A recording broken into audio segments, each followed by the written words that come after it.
Now let us discuss something about the judgment. I want to give an idea of the judgment. The judgment comprises 453 pages,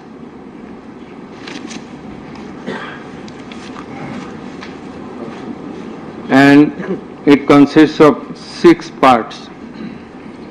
The first part includes the index, description of the prosecutors, learned prosecutors and the learned defense counsels, introduction of the accused, origin and object of the tribunal, jurisdiction of the tribunal. Article 7 of the Rome Statute, which is the basis of trial of our tribunal. Elements of the crime against humanity. We are trying the offense, we are holding trial of the crime against humanity. So, elements of crime against humanity, these are enunciated by the Rome Statute and being followed and exercised by the International Criminal Court and other international tribunals.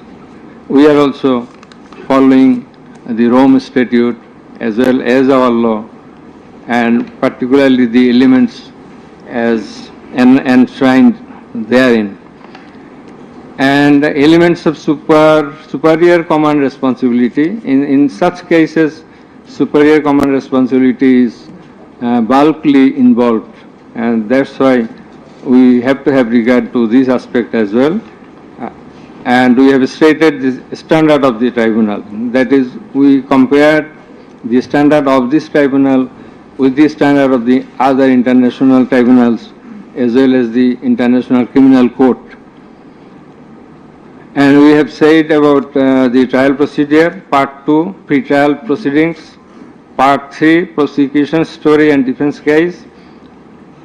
We have stated about learned chief prosecutor submission on charge, learned state defense counsel's submission on charge, thereupon decision on charge, and then we have given the description of evidences in Part 4. In Part 4, we have also given an account of the testimonies of the prosecution witnesses. In Part 5, we have given the illustration of the evidences, that is the discussion of the evidences. Used arms and ammunitions. We have given an account of the used arms and ammunitions. We have given a description, we have discussed about the telephonic conversations of accused Sheikh Hasina with a number of persons from time to time. We have discussed and extracted the reports of daily newspapers concerning the issues of this case, reports of United Nations Human Rights Commission, reports of Odhikar, another Human Rights Commission, reports of Human Rights Watch, and Globe Institute, and so on. We have discussed about the videos of the occurrences which have been displayed in the tribunal. And we have described the extent of cruelty administered upon the victims who have died and who have been seriously injured and lost their vital organs of the body. And we have talked about seized alamots. We have given account of the murders, number of murders, in accordance with the Gazette notifications published by our government and in accordance with the reports of United Nations Human Rights Commission and other organizations.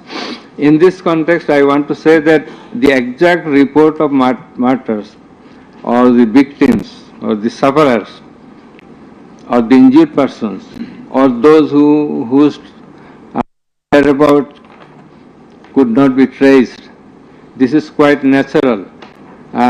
You will understand that since our liberation war in 1971, still we could not finalize the list of murderers, the list of freedom fighters, list of the war criminals and others. So there are lists, but it varies. So it's a timely matter. It may vary. Somewhere you will find the figure 800, somewhere 1000, somewhere 1400. So substantial amount of the protesters have been killed. This is the fact. We have described the police messages and directions passed from the high-ups to the downwards for doing the needful to control the protesters, curfew orders. Then in part 6, we have described, we have given an account of the learned Chief Prosecutor's arguments, the points of arguments, pertinent points of arguments have been described. We have also described the pertinent points of arguments raised by the learned State Defence Council. Thereafter, we have given an account of our observations and inference. And finally, we passed the order. So, this is all about the judgment. Now we will read out the very pertinent portions of the judgment one by one. At first, our learned member 2, he will read out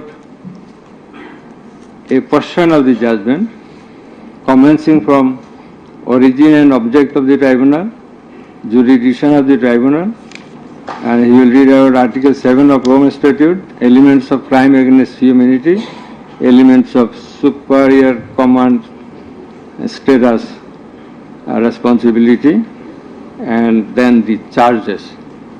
Thereafter, learned member 1, he will read out some portions from the discussion of the evidences, the report of the United Nations Human Rights Commission, and then the extent of cruelty administered upon the victims, and thereafter the points of arguments submitted by the learned Chief Prosecutor and the learned State Defence Council.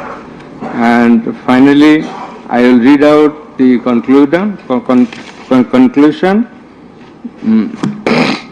and the order. So it will take about 40 minutes. We hope that you will be listening to the deliberations. Thank you very much. Now the turn of our learned member 2, he is reading out as I have mentioned. Origin and object of the tribunal.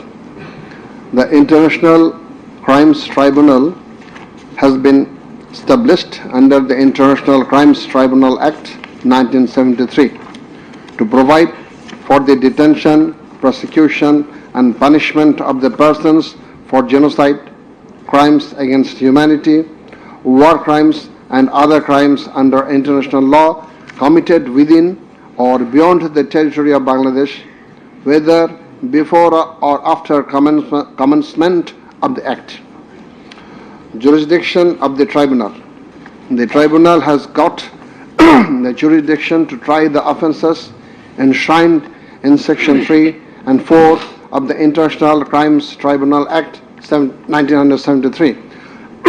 Section 3 provides, a tribunal shall have the power to try and punish any individual or group or individuals, organization or any member of any disciplined force, auxiliary force or intelligence agency who, irrespective of his nationality, commits or has committed within or beyond the territory of Bangladesh, whether before or after the commencement of this Act any of the crimes mentioned in its subsection 2.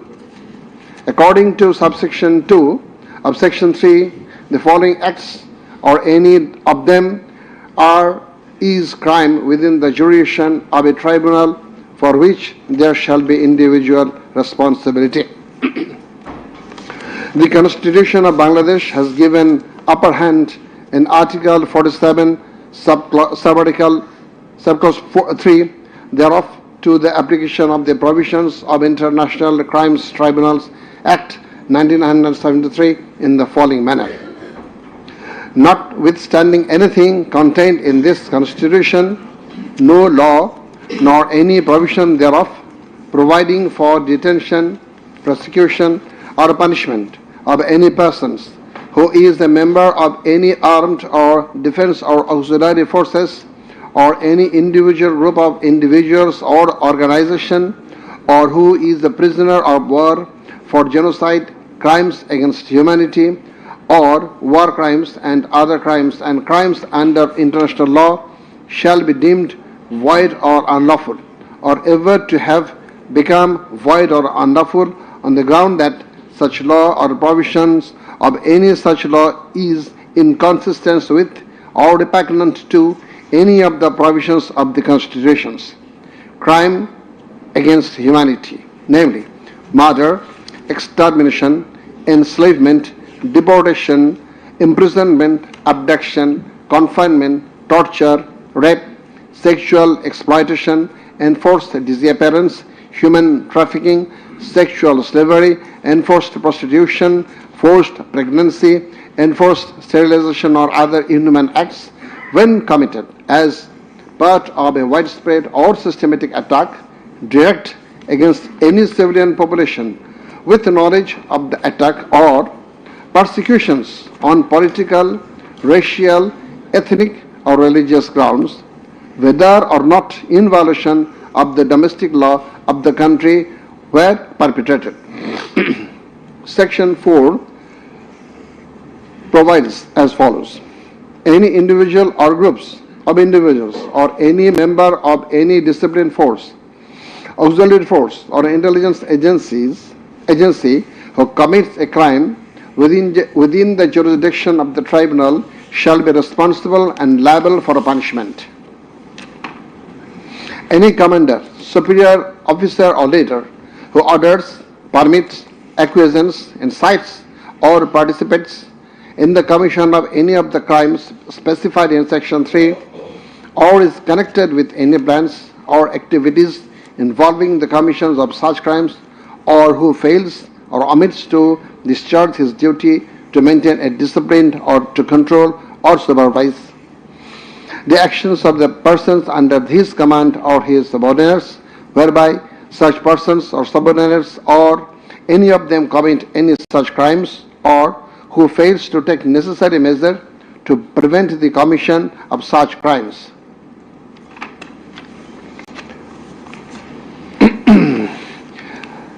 Now, crimes against humanity according to Rome Statute. For the purpose of this statute, crime against humanity means any of the following acts when committed as part of a widespread or systematic attack directed against any civilian population with the knowledge of the attack. A. Murder. I am reading the relevant ones. Murder, torture, other inhuman acts of a similar character intentionally causing great suffering or serious injury to body or to mental or physical health. The core offense in the instant case is the crime against humanity. Thus, we have to see what elements are required to constitute this crime. In Section 4 of the Act, there must be an attack. B. The attack must be widespread or systematic. C. The attack must be targeted a civilian population. D. The attack must be within the knowledge of the superior, or the superior should have known of the attack in order to hold him or her liable for the crime. The superior must have been in the control over the concerned subordinates. Elements of superior command responsibility. From the jurisprudence and eminent from the international crimes tribunals, it is generally agreed that four elements must be proven for a person to be held responsible as superior. The elements are: 1. An international crimes must have been perpetrated by someone other than the accused. 2. There existed a superior subordinate relationship between the accused and the perpetrator. 3. The accused as a superior knew or had reason to know that the subordinate was about to commit such crimes or had done so. 4. The accused as a superior failed to take the necessary and reasonable measure to prevent such crimes or punish the perpetrator. Section 4, subsection 2 of the International Crimes Tribunal Act provides that any commander or superior officer who orders, permits, acquiesces, or participates in the commission of any of the crimes specified in Section 3 or is connected with any plans and activities involving the commission of such crimes, or who fails or omits to discharge his duty to maintain discipline or to control or supervise the actions of the persons under his command or his subordinates, whereby such persons or subordinates or any of them commit any such crime, who fails to take necessary measures to prevent the commission of such crime is guilty of such crimes. Now, I am going to read the charges. On the point of the jurisdiction of this tribunal raised by the learned State Defense Council, it may be noted that there is no scope in law to raise such question, since question of jurisdiction of the tribunal is barred by Section 24 of the International Crimes Tribunal Act. Regarding the allegations against the accused, he merely made flat denials thereto without showing anything subsistence contrary to the acts complained of. On the other hand, on perusal of the formal charges and the documents submitted therewith, and also in consideration of the submission of the learned Chief Prosecutor and the learned State Defense Council, it has been made to appear to us that there are sufficient grounds for framing charges against the accused under Section 3, subsection 2, read with Section 4 of the Act.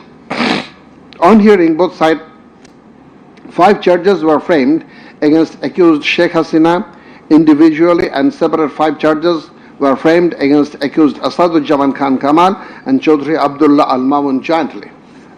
But on scrutiny of the documents and examination of the witnesses of the tribunal deems to condign to reshape the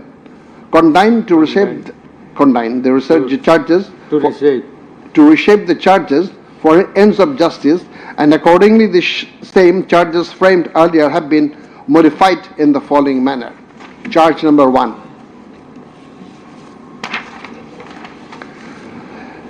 Incitement in order to attack and kill protesting students of Dhaka University and other academic institutions of the country, and also failure to take preventive and punitive measures, and thus killing hundreds and severely injuring thousands of protesters during July Uprising 2024, commencing on 1st July 2024 and ending on 5th August 2024, accused Sheikh Hasina as the Prime Minister of Bangladesh and the President of the ruling party of Bangladesh, Awami League, as well as 14th Party Alliance, in a press conference on 14/7/24 at Gaurav Bhavan, made the following derogatory remark. মুক্তিযোদ্ধার নাতিপুতিরা চাকরি পাবে না তো কি রাজাকারের নাতিপুতিরা চাকরি পাবে? If the grandchildren of freedom fighters should not get job, should the grandchildren of Rajakars get it? Pointing towards the protesters of anti-discrimination student movement while demanding rational reform of quota system in government job, whereby the left defamed felt and defamed and aggrieved, since Rajagars are considering as collaborators of occupant Pakistan Army during Liberation War of 71. And thereafter, the term has been being used to stigmatize an individual or group of individuals as enemy of the state of the people.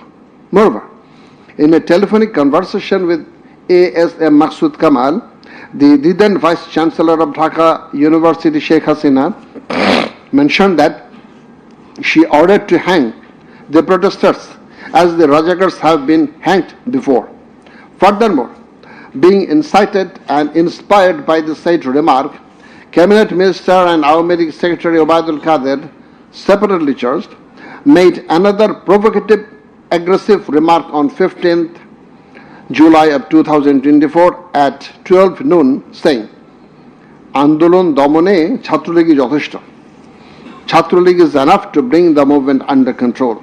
And as such, the students, female and male, came down to the streets chanting slogans against herself and her party of government. Meanwhile, her subordinates, including the cabinet members, police and other law enforcing agencies,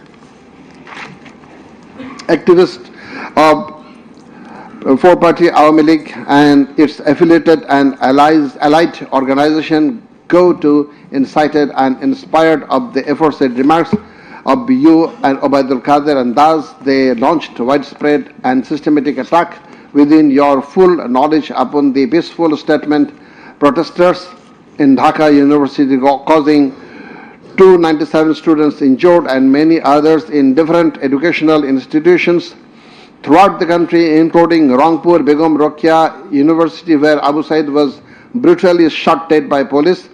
By your incitement and order to kill the protesting students who have been injured and killed as the foresight, and also by failure to take preventive and punitive measure against the perpetrators, accused Sheikh Hasina committed the crimes against humanity under Section 3, Subsection 2, under Section 4, Subsection 1, Clause B, and Section 4, Clause 3, Subsection 3, read with Section 20A of the International Crimes Tribunal Act 1973. Charge number 2. Order to use lethal weapon, drones, and helicopters to kill the protesters and execution of the order. During the July uprising 2024, accused Sheikh Hasina held a conversation over telephone with Dr. ASM Maksud Kamal, the then Vice Chancellor of Dhaka University, from Ganabhavan on 14th July 2024 at about 11 p.m., wherein she mentioned that she already ordered to kill the protesters like the Rajakars who have been hanged before. Again on July 18th, Sheikh Hasina conversed over telephone with Sheikh Fazlanur Taposh, the then Mayor of Dhaka South City Corporation, mentioning that she had already given direction to the law enforcement agencies to use helicopter and lethal weapons to kill and eliminate the peaceful, unarmed civilian protesters, and also ordered them to use drones to locate the protesters.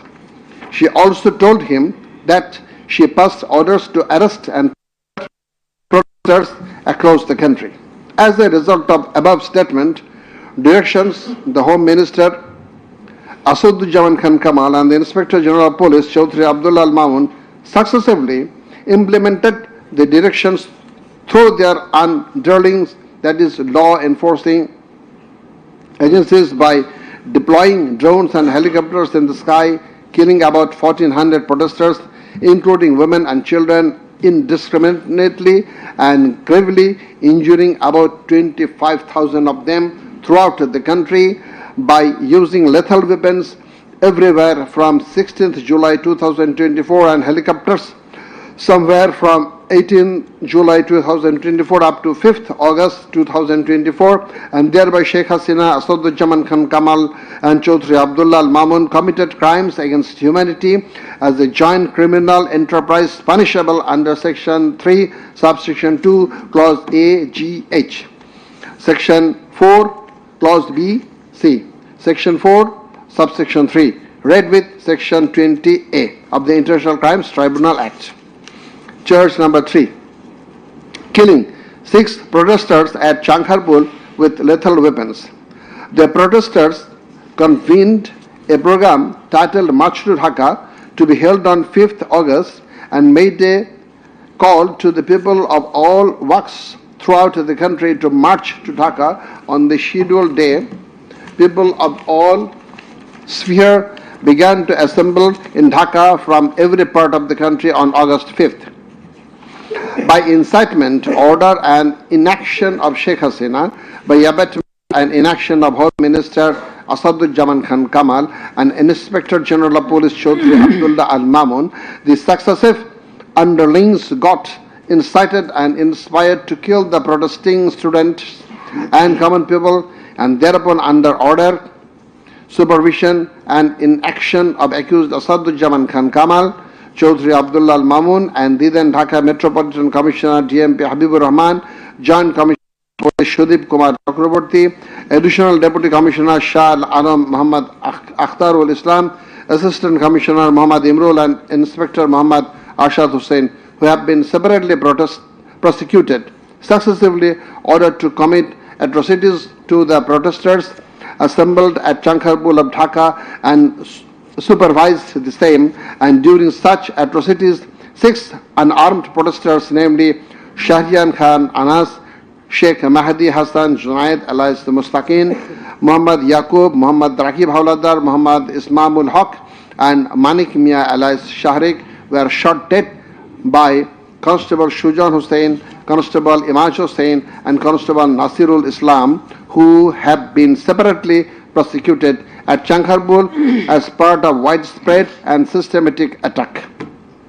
The aforesaid killings took place pursuant to the order of Prime Minister Sheikh Hasina, within her full knowledge and under successive order, supervision and within the knowledge of Home Minister Asaduzzaman Khan Kamal and Inspector General of Police Chaudhry Abdullah Al Mamun, and by such killings they committed crimes against humanity as joint criminal enterprise by order, abatement and inaction to prevent and punish the perpetrators under Section 3, Subsection 2, read with of Tribunal Act 1973.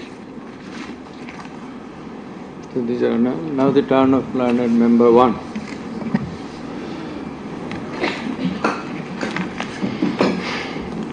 It transpires from the prosecution witnesses deposed in corroboration of the facts of incitement and order of accused Sheikh Hasina to deploy drones and helicopters and also to use lethal weapons to kill the protesters.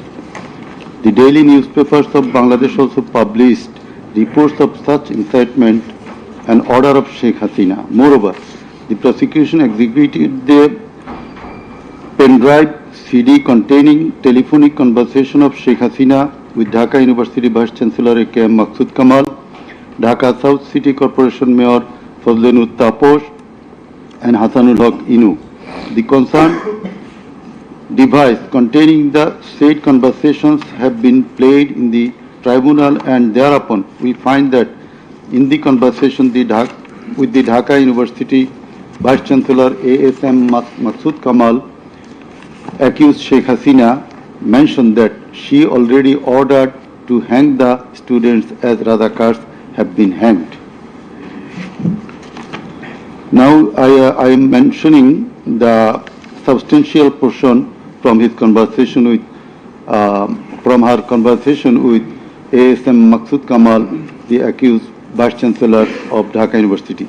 Sheikh Hasina, তো রাজাকারের তো ফাঁসি দিছি, এবার তাদেরও তাই করব, একটাও ছাড়ব না, আমি বলে দিচ্ছি। শেখ হাসিনা, কোন দেশে বাস করি আমরা, এদেরকে বাড়তে বাড়তে তো রাজাকার অবস্থা হয়েছে, দেখিস নাই? সবগুলোকে ফাঁসি দিছি, এবার তোদেরও ছাড়বো না। শেখ হাসিনা, সব এইগুলাকে বাইর করে দিতে হবে। আমি বলে দিছি আজকে সহ্য করার পরে অ্যারেস্ট করবে, ধরে নেবে এবং যা অ্যাকশন নেওয়ার নেবে।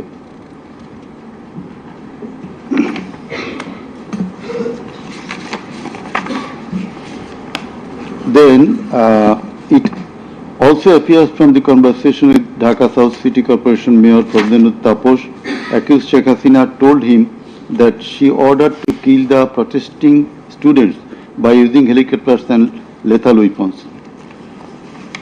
The substantial portion of the conversation is Sheikh Hasina, দরকার নাই, ওটা দরকার নাই, আমি সেনাপ্রধানের সাথে কথা বলেছি, ওরা রেডি থাকবে, ঠিক আছে।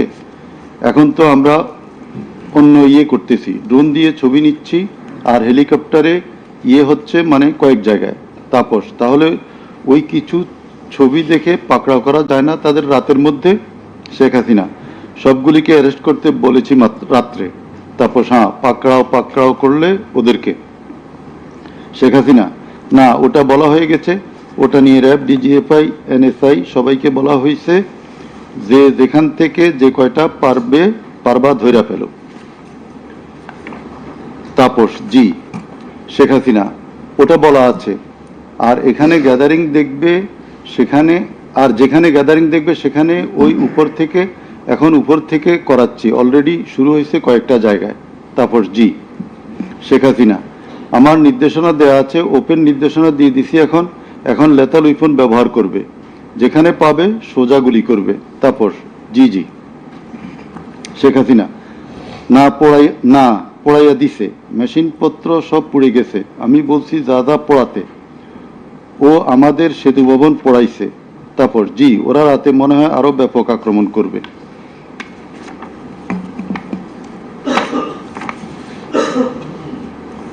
In the conversation with the Hasanullah Inu, accused Sheikh Hasina mentioned of bombing upon the protesters from the helicopter. The substantial portion, relevant portion from the conversation.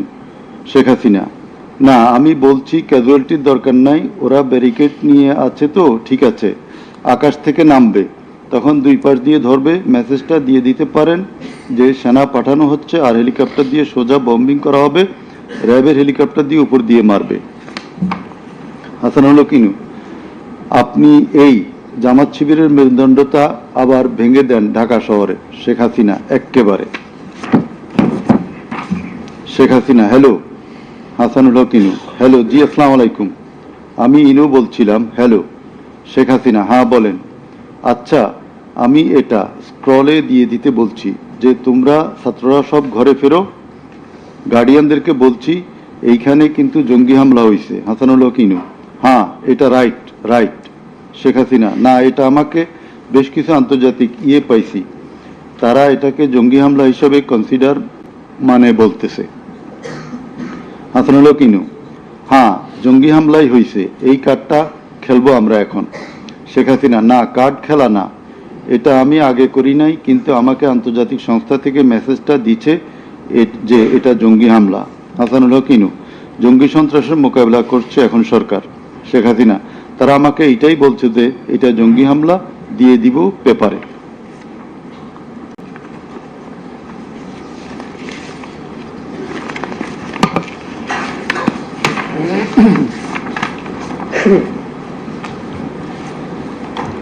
Reports of international and national organizations. United Nations Human Rights Office held an investigation into July-August 2024 atrocities in Bangladesh and mentioned in its report that the following inhuman and unlawful acts were committed by protesters during the movement and reported as follows. Based on direct testimony from senior officials involved and other inside sources, OHCHR was able to establish that the integrated and systematic effort using the entire range of police, paramilitary, military and intelligence actors as well as violent elements linked to the Awami League to commit serious violations and abuses occurred with the full knowledge, coordination and direction of the political leadership. The then Prime Minister and Home Affairs Minister led parallel efforts to coordinate the security and intelligence apparatus.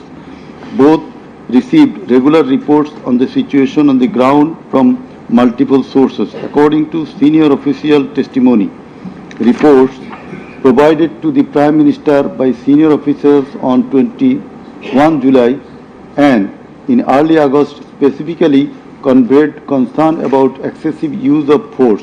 Both political leaders and the leadership of Bangladesh Police and the Army also carried out site visits that would have provided them direct personal knowledge of violations that had taken place or were ongoing. Furthermore, the political leadership issued direct orders and other directives authorizing and guiding operations by BGB, RAB, DGRI, the Bangladesh Police and its detective branch that involved serious violations of human rights against protesters and other civilians, including extrajudicial killings and arbitrary detention. Based on reported deaths complied by governmental and non-governmental sources in combination with other available evidence, OHCHR assesses that as many as 1,400 people could have been killed during the protests. The vast majority of whom were killed by military rifles and shotguns loaded with lethal metal pellets commonly used by Bangladesh's security forces. Thousands more suffered severe, often life-altering injuries.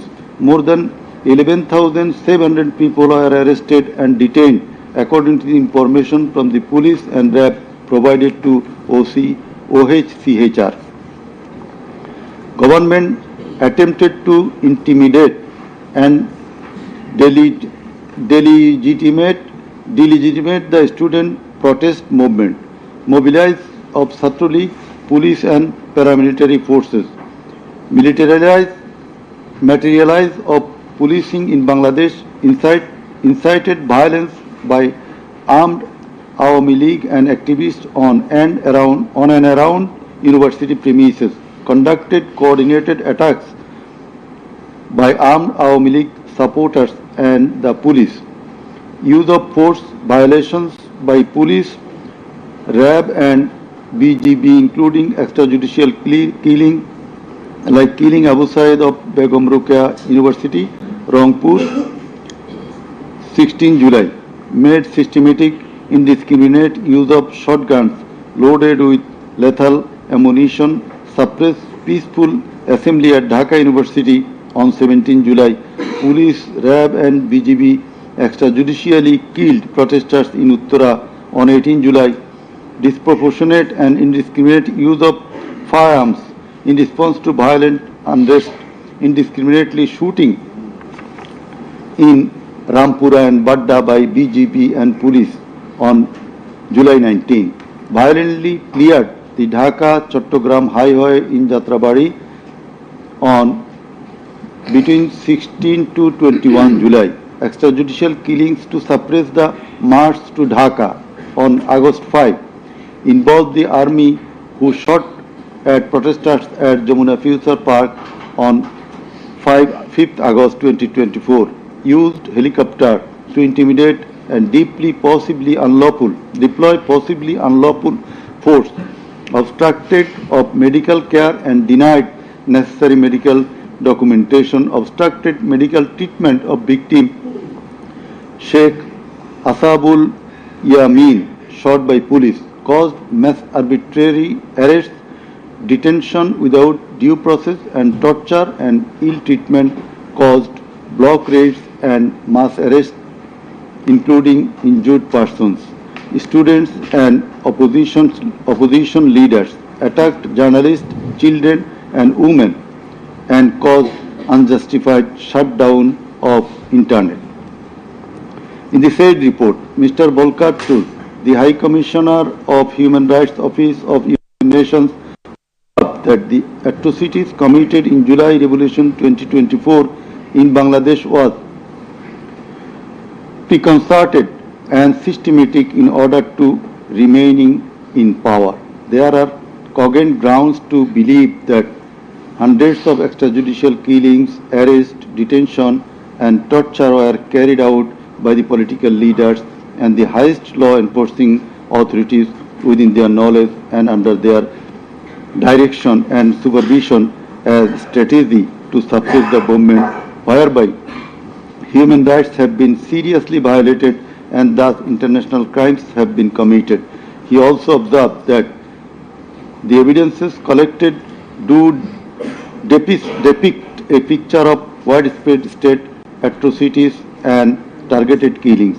He further remarked that such atrocities ought to be brought under accountability.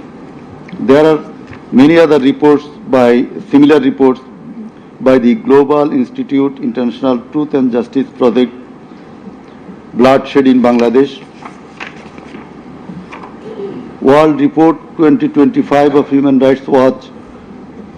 Then we are going to videos of the occurrences. It appears from the Caesar lists contained in Volume 4, captions, Caesar list and documentary evidence that a good number of videos of the alleged occurrences have been seized by the investigating officer, which are described below. Number 1. A video of 1 hour 23 minutes and 5 seconds showing a press conference dated 14 July 2024 of accused Sheikh Hasina after her return from China, in which she, in answer to a question of one journalist, angrily remarked, pointing towards the protesting students, মুক্তিযুদ্ধের বিরুদ্ধে আর মুক্তিযোদ্ধার বিরুদ্ধে এত ক্ষোভ কেন? মুক্তিযোদ্ধাদের নাতিপুতিরা চাকরি পাবে না তো কি রাজাকারের নাতিপুতিরা পাবে? Number 2, a video of 35 seconds dated 15 July 2024 showing protest of the agitated students of Dhaka University at midnight against the remark of Sheikh Hasina made in the press conference dated 14 July 2024 pointing towards the protesting students. Number 3, a video showing the remark Rajakarder jawab debe Chhatrolig. Number 4, a video of 1 minute 5 seconds which shows attack upon the students of Kota movement by Bangladesh Chhatrolig leaders and activists on 15 July 2024 at night. A video which shows that Prime Minister Sheikh Hasina, while visiting damaged metro rail station on 26 July 2024, defended her previous comment in the press conference dated 14 July 2024. Number 6, a video showing Prime Minister Sheikh Hasina in course of her deliberation in a function of Jubo Mohila League held in July 2024 commented that the Kota movement was illogical and also commented Jamaat Shibir Manusher Jatna.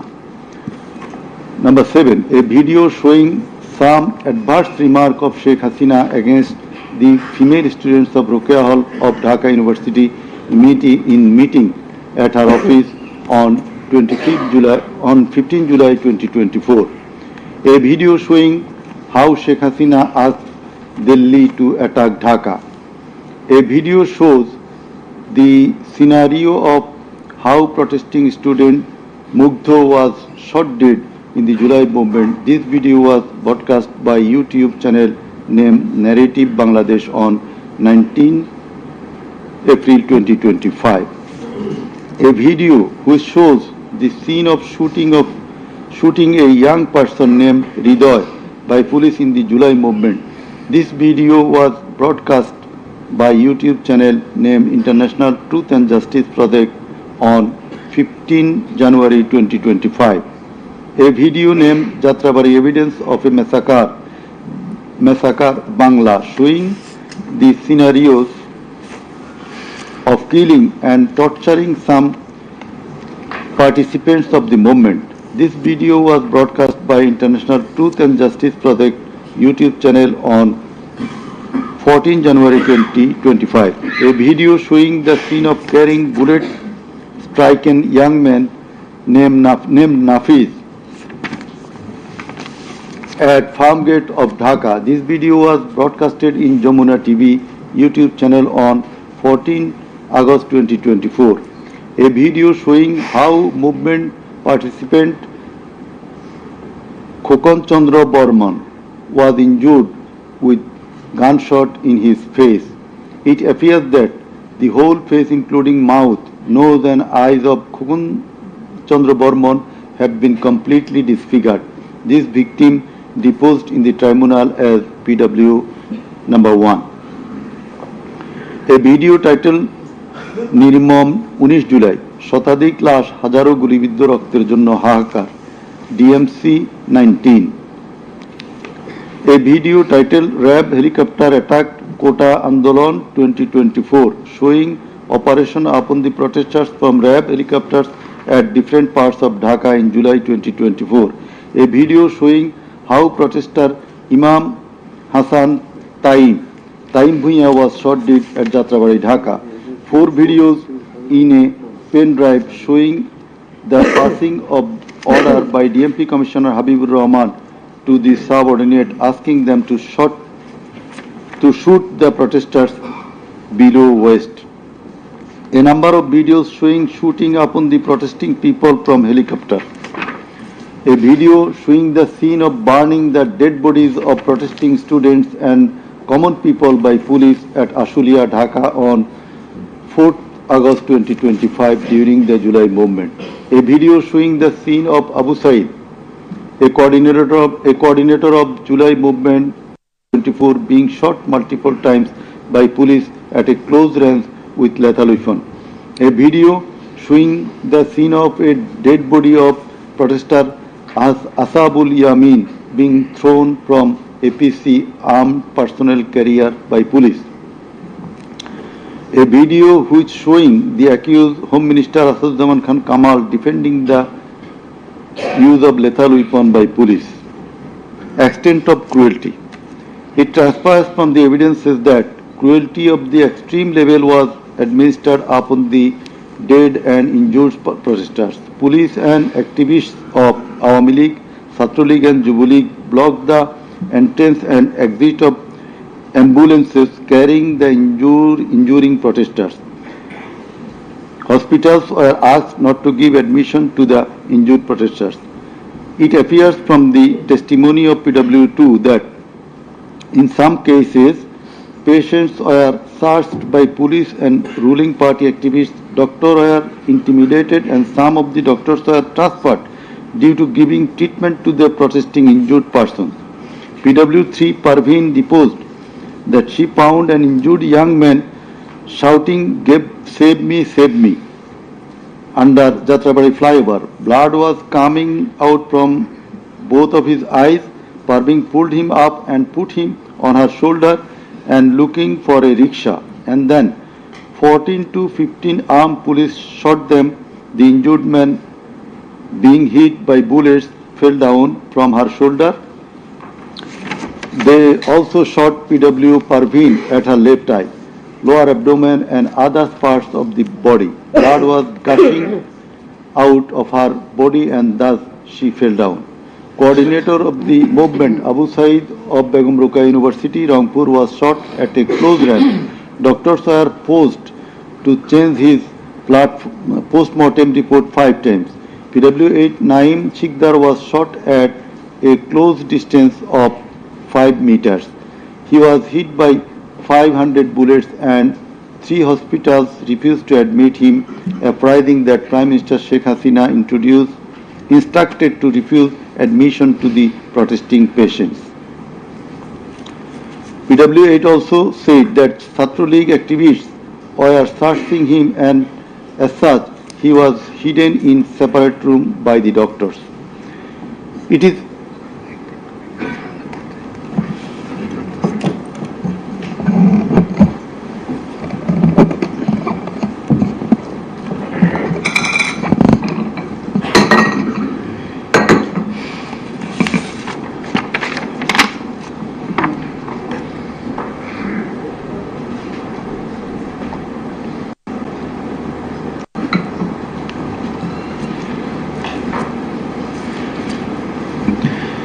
It is revealed from the evidence of PW9 Shahina Begum that police burned the dead body of her son along with some other dead bodies in Ashulia of Dhaka. PW10 MD Enab Nazez Zaki also stated that his son was killed and then the dead body was burnt by police in Ashulia. We find from the testimony of PW10 Asabur was shot dead and set ablaze. It appears from the testimony of PW13 Dr. Muhammad Mahfuzur Rahman that most patients admitted to the hospital had no skull. The detective branch members had forbidden the doctors not to be serious in the treatment of the protesting patients and also that they had been instructed from the higher authorities not to release the protester patients admitted there. The patients were mostly aged 13 to 30 years. The DB also asked the doctors not to admit any more patients injured in the movement. This witness also said that in order to hide the injured patients from the sight of DB personnel, the doctors adopted some tactic like changing the names of the patients and the type of injury in the admission register and recording road accident or other reasons instead of bullet wounds. It appears from the evidence of PW15 Dr. Hassanul Banna that police and Awami League activists prevented treatment of the protester patients, prohibited new admission of such patients, checked admission register, took away list of patients, set down entrance of the hospital and prevented entrance and exit of the ambulances and patients. This witness also said that one patient named Mustaqim Billah was admitted through an alternative entrance. To save the protester patients, the doctors had to change the name of the patients and particular of their problems, remove them from the general ward to the post-operative ward, ICU special cabin. He added that treatment was given to such patients at risk of life of the doctors. We find from the deposition of PW18 Dr. Razibul Islam that he was forced to change the post-mortem report of Abu Said 4 to 5 times. He was threatened with the saying that if he does not change the cause of death of Abu Said, he would be prosecuted. He was further told that there was an intelligence report against him. PW19 Shariful Islam was injured in the bombardment in Kustia. 62 pellets were removed from his body and 500 more still in his body. It is revealed from the evidence of PW21 Dr. Zakia Sultana that on 18 July 2024 they received 200 patients aged about 14 to 25 years with bullet injuries. On 19 July 2024 also similar number of patients with bullet injuries were admitted in the hospital. Numerous patients with bullet injuries were admitted on 4th, 5th, 6th August 2024. It further appears from the evidence of this witness that out of apposite patients, 493 lost one eye forever, 11 lost both eyes forever, 28 lost vision of both eyes, and 47 lost vision of one eye.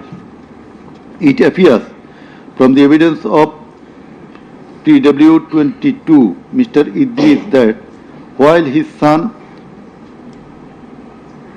Maruf Hussain, after being shot by police, was being taken to the hospital, a policeman poked the wounded area of his son with the rifle butt. PW23 Amena Akhtar deposed that while Home Minister Asadzaman Kamal and IGP Chaudhry Abdullah Mamun were passing across Datrabari, one police officer was showing them a video of their attacks on protesters and said, "Guli kori ekta, more ekta, ahoto hoy ekta, ektai jay, bakita চায় না। It transpires from the testimony of PW 27, Dr. Mashuk Ahmed, that Satrolik activists stopped ambulance carrying protesting wounded near Shahidullah Hall of Dhaka University. They also checked the patient identity, asked the doctors not to treat the wounded protesters and also not to be so serious in their treatment. He further said 5 doctors were transferred elsewhere due to rendering treatment to protesters with bullet injuries.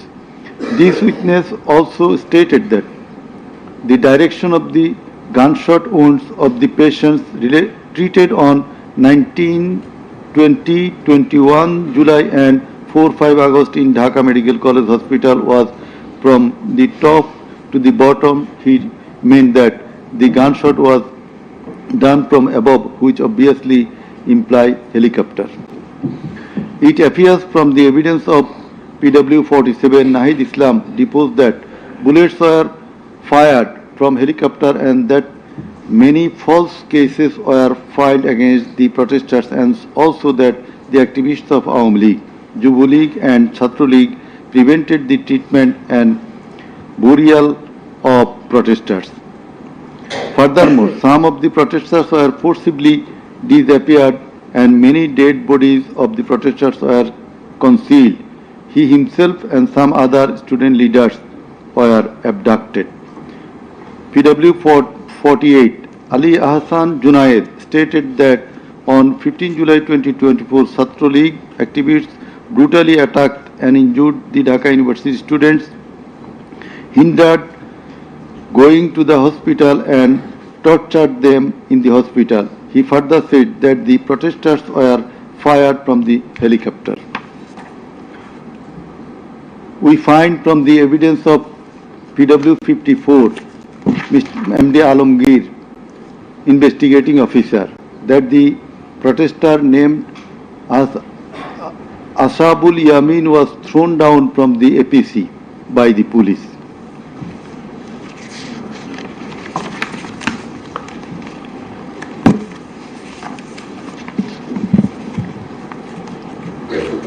Summing up by the learned Chief Prosecutor.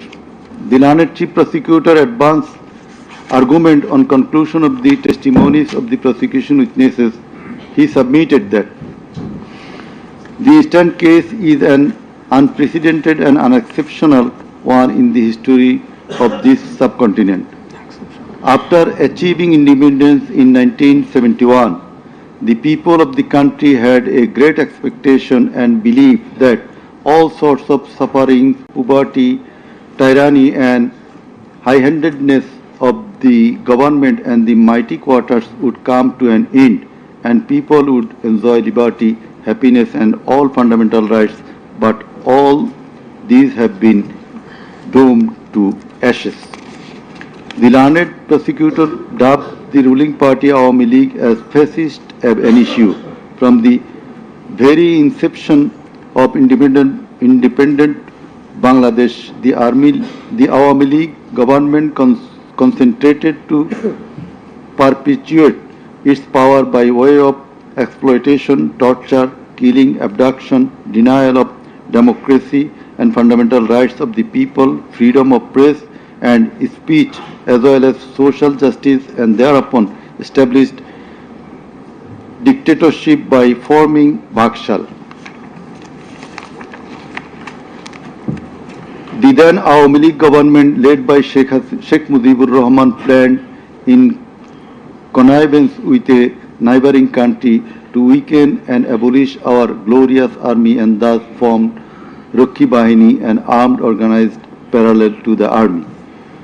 In the like way, after coming to the power in 2008, accused Sheikh Hasina's government committed the same acts like torture, abduction, killing, false prosecution, imprisoning, confinement, enforced disappearances, so dominated judiciary, restricted the freedom of press and freedom of speech. Sheikh Hasina oppressed the critics, writers, journalists, members of civil societies, lawyers and judges, and ousted many of them from the country.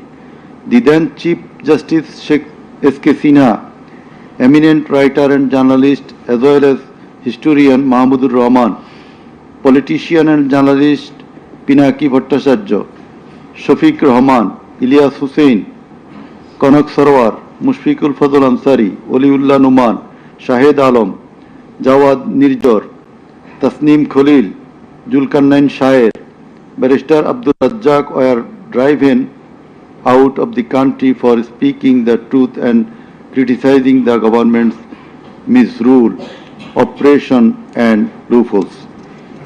In 2008, with Sheikh Hasina's conspiracy as that of her father, 57 senior army officers, while an deputation in Bangladesh Border Guard, that is BGB, were killed in an official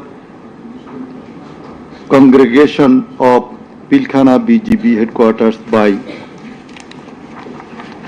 the Awami League leaders and loyal army officers. Thereafter, no action was taken against those killers. In 2013, the law enforcers and the ruling party activists killed hundreds of innocent young and underage madrasa students in a congregation arranged by Islamic organization Hifazat-e-Islam at Shapla Chattor, Dhaka, without any cogent reasons, and thereafter no action was taken against the killers. For perpetuating her power, accused Sheikh Hasina politicized judiciary, army, law enforcing agencies, bureaucracies and all other departments and made them subservient of herself and her government. With the ulterior motive of remaining in power for long, Sheikh Hasina obtaining a verdict from the court given by her loyal judges headed by Chief Justice A.B.M. Khairul Haq, now in jail, abolished the most popular and well-settled electoral system under caretaker government, held an expert election in 2014, ignoring the participation and demands of the opposition parties, and in that election 153 candidates of the ruling party Awami League were elected without any vote. Again, a partial election was held in 2018, in which ballot boxes were filled up in the night preceding the day of election, without carrying the demands of the opposition parties for holding election by a caretaker government for the sake of security, fairness and transparency. Accused Sheikh Hasina held another partial ex-party election known as dummy election in January 2024 without allowing the political parties to participate. In 2024, the students launched a movement claiming reformation in the quota system in government jobs. They particularly demanded reduction of quota to 5% from 56%. Instead of fulfilling the demand of the students or speaking with them on the issue, Sheikh Hasina, in a press conference on 14 July 2024, made a derogatory comment pointing towards the students of quota movement, saying, "Mukti Juddhar nati putira chakri pabe na to ki Rajakarer nati putira chakri pabe." Whereupon the student of Dhaka University got extremely agitated and assembled at Raju Bhaskurja in front of TSC of Dhaka University, where they protested against Sheikh Hasina's humiliating comment and demanded her apology. Meanwhile, Awami League Secretary and Cabinet Minister Obaidul Kader and Chhatra League Jubo League leaders stated in their party meeting that Chhatra League was enough to control the protesting students, and thus the agitation spread out in all other educational institutes throughout the country. The armed activists of Chhatra League and Yuva League attacked all on a sudden upon the protesting students with deadly weapons at the midnight, causing 297 of them injured and hospitalized. Moreover, the said terrorists hindered the injured students from going to the hospital, and furthermore, they also attacked the injured students in the hospital. From 16 July 2024, the Chhatra League and Yuva League terrorists along with the law enforcers killed and injured many students at various parts of the country. On 16 July 2024, as part of the widespread and systematic attack, student Abu Said of Rangpur Begum Ruqayya University was repeatedly shot at a close range by police, causing his death and also injured many protesting students. Accused Sheikh Hasina ordered the law enforcers and the activists of Awami League, Chhatra League and Yuva League to use drone, helicopter, lethal weapons to kill the protesters, and accordingly from 18 July to 1st August 2024 they killed hundreds of protesters and injured thousands throughout the country by using drone, helicopter and various types of lethal weapons. As part of the widespread and systematic attack in pursuance of the incitement and order of accused Sheikh Hasina and direct participation, abatement order and supervision of accused Asaduzzaman Khan Kamal and Inspector General of Police Chaudhry Abdullah Mamun, 6 protesters were brutally killed and many were seriously injured with lethal weapon by police at Sankarpur on 5th August 2024. Similarly, the law enforcers and activists of Awami League, Chhatra League and Yuva League killed 6 persons at Ashulia with lethal weapons on 5th August 2024. One of the 6 was unidentified.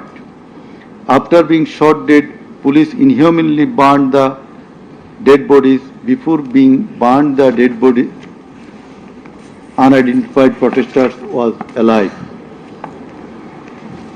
The learned chief prosecutor submitted that the family members of the martyrs, the injured victims and other witnesses proved the opposite occurrences. The said occurrences were also recorded in videos and audios which have been played in the tribunal. The conversations recorded in DVD, CD and the videos of the occurrences have been examined by the CID experts who found that the said conversations and videos are not generated by artificial intelligence. In addition to the incitement, order, participation of the accused in the alleged atrocities, the accused are liable for their abstention from taking measures for the prevention of the same or taking any punitive measures against the doers thereof. Being the Prime Minister, accused Sheikh Hasina was the Supreme Commander of the law enforcing agencies, inclusive of the Home Minister and the Inspector General of Police, and as such, the crimes against humanity in question could not take place without the involvement, express or tacit of them. The learned chief prosecutor added that the movement of the students continued for 36 days, during which, as stated herein before, hundreds of protesting students and common people were killed and thousands were seriously injured, most of whom became permanently handicapped and blind. But accused Prime Minister Sheikh Hasina and the other accused and none of the government authorities or the leaders of the ruling party Awami League expressed concern or remorse for such atrocities so far.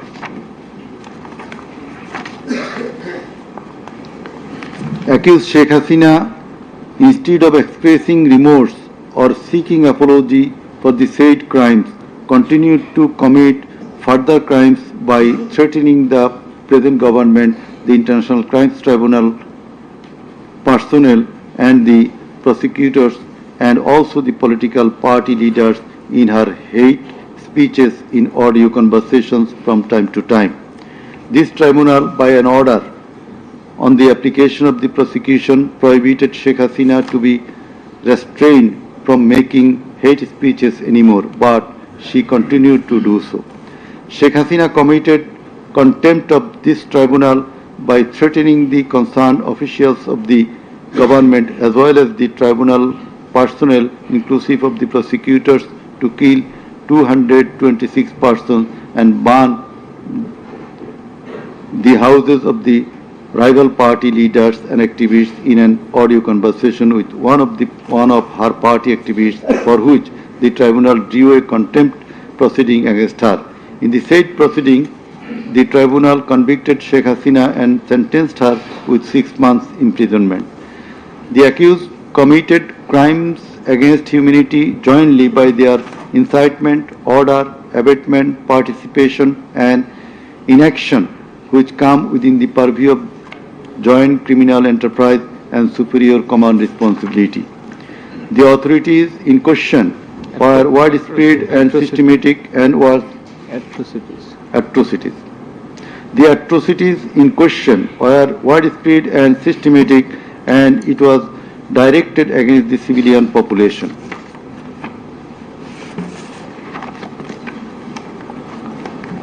The learned chief prosecutor concluded his submission with the saying that in the circumstances it has been proved and established beyond reasonable doubt that the accused committed the crimes against humanity by their incitement, order, participation, abatement and also inaction, whereupon they deserve the maximum punishment as prescribed by section 3 subsection 2 A, G, H and section 4 subsection 1 subsection 2A, 4.2b, 4.2c and 4.3 of the International Crimes Tribunal Act 1973. He added that the evidences against the accused are so strong and adequate that if they are tried in any other court or tribunal in the world, they would be awarded the maximum punishment. It may be noted here that the learned prosecutor Mr. Sheikh Mahdi assisted the chief prosecutor by referring a number of decisions of different international tribunals. In the summing up session, the learned Attorney General of Bangladesh appeared and shared the concluding submission. In his submission, the learned Attorney General referred to the conviction and sentence of many of the heads of government and states in the world for their commission of crimes against humanity, and thereupon he asked for awarding maximum punishment to the accused of the instant case so that no other Prime Minister or the head of state recur such atrocities in the days to come. Summing up by the learned State Defence, Mr. Amir Hussain, the learned State Defence Council argued that accused Sheikh Hasina and Asaduzzaman Kamal are quite innocent. The accused did not incite or order or participate or abet the commission of the crimes against humanity in question. The trial itself against the accused under the International Crimes Tribunal Act 1973 is unlawful since the act was passed for the purpose of trial of the persons who committed genocide in 1971. Allegedly, the atrocities spread throughout the country, but the prosecution failed to examine witnesses of all the districts where atrocities took place. The Learned Defence Council submitted that no helicopter was used to kill the protesting students and public in the July-August movement 2024. The audio conversations in question have not been duly examined by the experts. Although the audios have been examined by CID, the same should have been examined by some more experts. He questioned the prosecution's claim as to the number of the dead and injured. He stated that although the prosecution claimed that 1,500 protesters died and 45,000 injured, but the Gazette notifications of the government shows the number of dead protesters as about 800. He emphatically asserted that accused Sheikh Hasina did neither incite nor order nor take part in the alleged atrocities or crimes against humanity. Mr. Amir Hussain vehemently opposed the words of the learned chief prosecutor terming Sheikh Hasina and Assaduzzahman Kamal as fascist. He also opposed the assertion of the learned chief prosecutor that Sheikh Hasina fled to Delhi due to the commission of the crimes against humanity by the wave of the mass movement.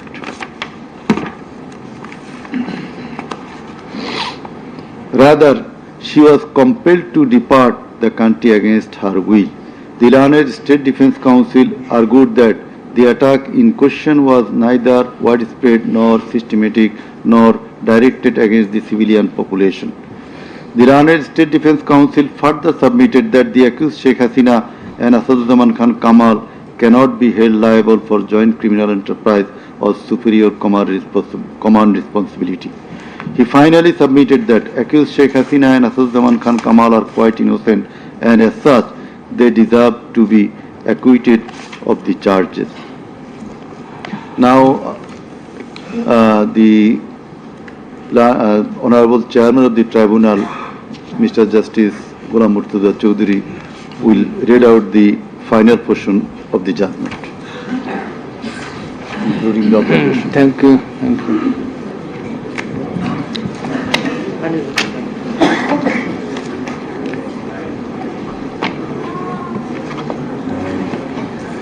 I will start with some matters of judicial notice. And before that, I am sorry that I did not mention the name of learned prosecutor Mr. Abdus Subhan Tarabdar. Sometimes he was found here. I think he remains busy in this tribunal too. Sorry?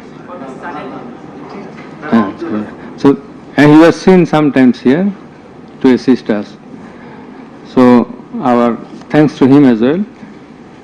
We have taken judicial notice of some incidents. Number 1, accused Sheikh Hasina started making contemptuous and hate speeches in the social media subsequent to the July movement 2024, whereupon she was ordered by this tribunal to be restrained from such speeches of contempt and hatred. Secondly, in a telephonic conversation with a party activist named Mr. Shakil, accused Sheikh Hasina infringing tribunal's order made some hateful and contemptuous remarks, asking said activist Shakil to kill 226 persons, as 226 cases have been filed against her, and to burn the houses of the rival people, whereupon this tribunal convicted her for contempt of the tribunal and sentenced her to 6 months imprisonment.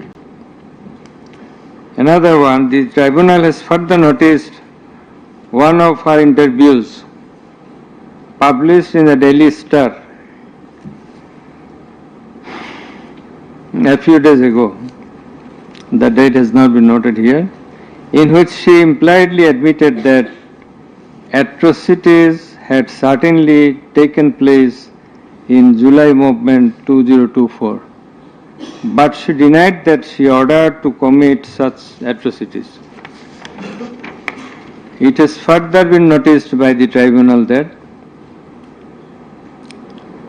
in another interview with a YouTube channel named Desher of India, accused Prime Minister Sheikh Hasina admitted her responsibility for the July 24 atrocities in the words,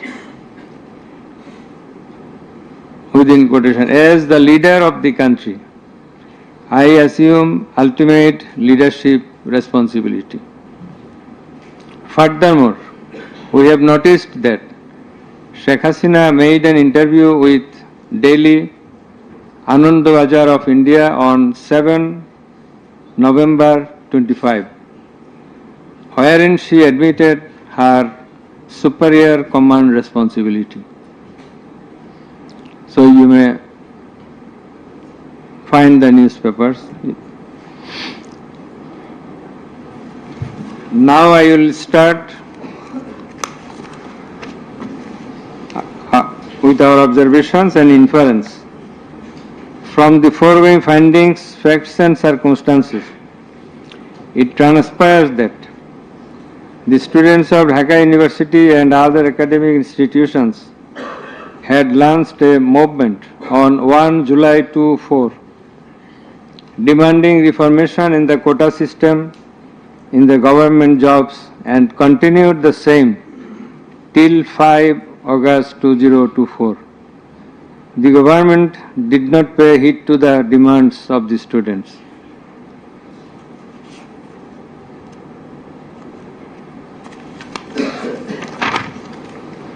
Instead of listening to the students and fulfilling their demands, the then Prime Minister, accused Sheikh Hasina, undermined the movement and made a derogatory remark pointing towards the students, terming them Rajakars.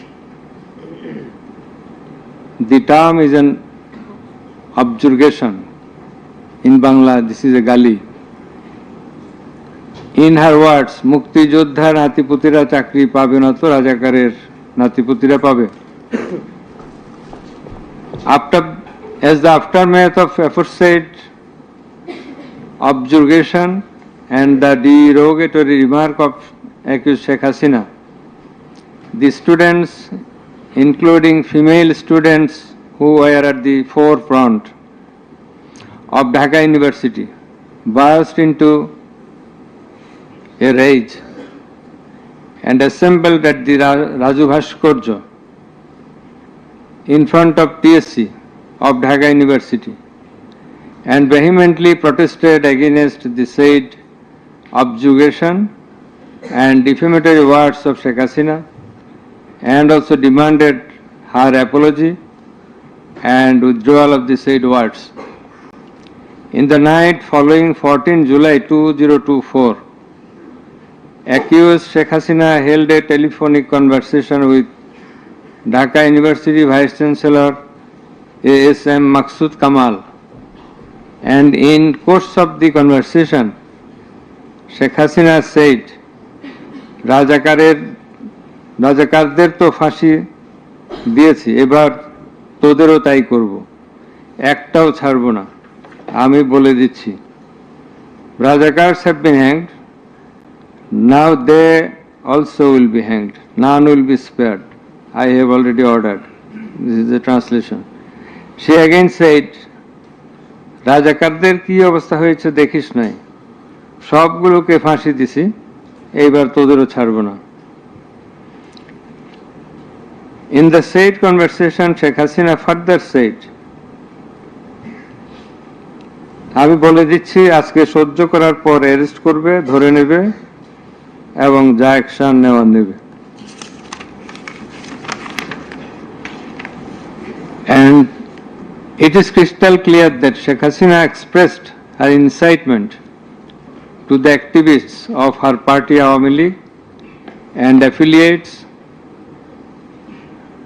Chhatro League and Jubo League, and also gave provocation to the protesters, and furthermore she expressed that she ordered to kill and eliminate the protesting students. The concerned pen drive CD containing the above conversation as well as the transcript thereof have been submitted in the tribunal. In addition to the above, on 15/7/2024, our Military Secretary and Cabinet Minister Ubaidul Qadir made another provocative remark, saying, "Andolon domane Chhatroligi jotheshto. Chhatrolig is enough to control the movement." Whereupon the protesting students of Dhaka University burst into anger and vehemently protested against Sheikh Hasina, Ubaidul Qadir and the government. The activists of Chhatra League, Yuva League attacked the protesting students with various deadly weapons and severely injured hundreds of them, whereupon they had to be hospitalized. The attackers impeded the injured students proceeding to the hospital and also impeded their treatment. Moreover, the attackers made further attacks upon the students undergoing treatment in the hospital. In consequence of the above noted incitements of Sheikh Hasina, in the press conference on 14 July 2024, her order to kill them, as revealed in her conversation on the following night with Dhaka University Vice Chancellor, and also the provocative and aggressive remark of Awami League Secretary Ubaidul Qadir, the law enforcers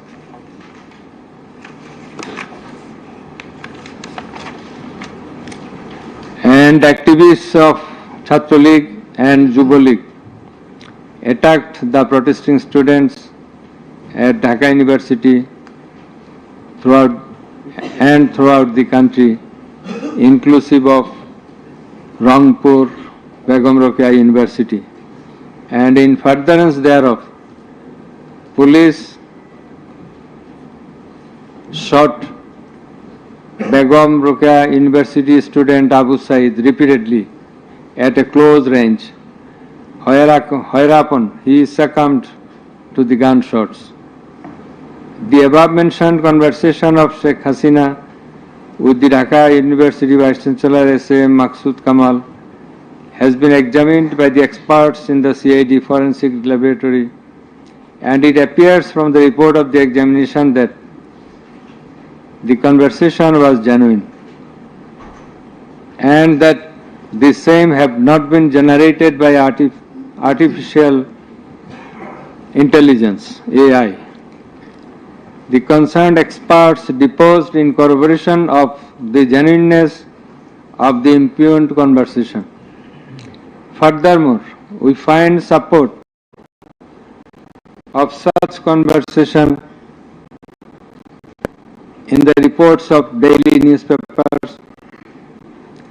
In addition to the above, the concerned CD pen drive containing the conversations has been played in the courtroom in course of the proceeding, and thereupon the conversation seemed to be genuine. The remarks of Sheikh Hasina in the press conference on 14/7/24 has been watched by many people in the television channel and social media. Almost all the witnesses, while deposing in the tribunal, mentioned that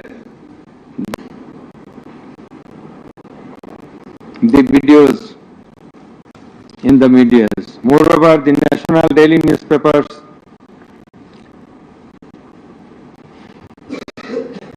published the said remarks on 15/7/24. The remark of Ubaidul Qadir was published in the news. It's a repetition. Over and above said inciting remark and killing and order of killing by Sheikh Hasina and the provocative remark of Ubaidul Qadir have not been denied by them. Although State Defence Council, the learned State Defence Council for the absconding accused Sheikh Hasina and Asaduজ্জামান Khan Kamal submitted that the conversation between Sheikh Hasina and ASM Kamal, Maksud Kamal, has not been properly tested, but he failed to show any cause and reasons in this regard. The prosecution witnesses proved the attack upon the Dhaka University students by the activists of Awami League, Chhatra League and Yuva League following the incitement and Sheikh Hasina's order of killing, as well as the provocative remark of Ubaidul Qadir. Sheikh Hasina ordered the law enforcing agencies to use drone for locating the congregating protesters and thus to use helicopter and lethal weapons to kill them. Such order has been disclosed by Sheikh Hasina in her telephonic conversation on 18/7/2024 with Dhaka South City Corporation Mayor Fazle Noor Taposh, as it has been read beforehand, and also with Hassanul Haq Ino. The concerned pen drive CD containing the aforesaid conversations have been submitted in the tribunal. The said conversations have been examined in the forensic laboratory of CID, and the concerned experts found that the conversations are genuine and not generated by artificial intelligence, AI. Moreover, the pen drive CD containing the conversations in question have been played in the courtroom, and we have heard the conversations, and thereupon it appeared to us that the conversations are real, not fake and fabricated. Accused Prime Minister Sheikh Hasina, accused Home Minister Asaduzzaman Khan Kamal, accused Inspector General of Police Chaudhry Abdullah Al Mamun acted jointly in connivance and collaboration with each other to commit the atrocities in order to kill the protesters throughout the country. It has been disclosed by Chaudhry Abdullah Al Mamun in his testimony that a core committee consisting of Home Secretary Jahangir, Additional Home Secretary Political Mr. Tipu Sultan, Additional Secretary Reza Mustafa, SB's Chief Monirul Islam, DB Chief Harun Rashid, RAB DG Barrister Harun Rashid, DMP Commissioner Habibur Rahman, DG of BGB Major General AKM Major General Ashrafuzzaman Siddiqui, DG of Ansar Major General AKM Aminul Haq, NTMC Chief Major General Ziaul Ahsan, DGFI Chief and NSI Chief used to hold meeting every night after 19 July 2024 at the residence of Home Minister Asaduzzaman Khan Kamal. Accused Chaudhry Abdullah Al Mamun said that instruction to the core committee used to come from the Prime Minister. He also said that at one stage of the movement, it was decided to use drone to locate the gathering of the protesters and to use helicopter and lethal weapons to control the movement. In a meeting of the core committee, Sheikh Hasina passed a direction to use lethal weapon. Additional DIG Joabdar, who was present there, communicated the message to the police officers throughout the country to use lethal weapons accordingly. Furthermore, Chaudhry Abdullah Al Mamun said that in pursuance of the remark of Ubaidul Qadir and Nanak that Chhatra League and Yuva League are enough to bring the movement under control,